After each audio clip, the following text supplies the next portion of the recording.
Super delicado. Ó, um super delicado pode até 25 quilos.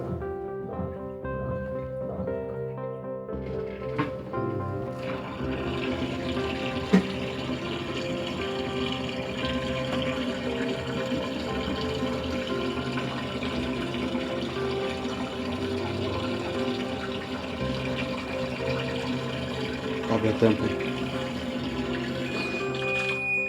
Ela para de funcionar. Tem água aberta pra pouca roupa.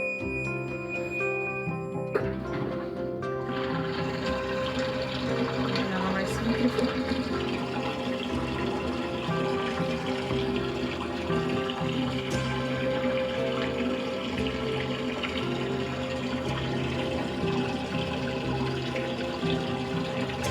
Bonita ela, né?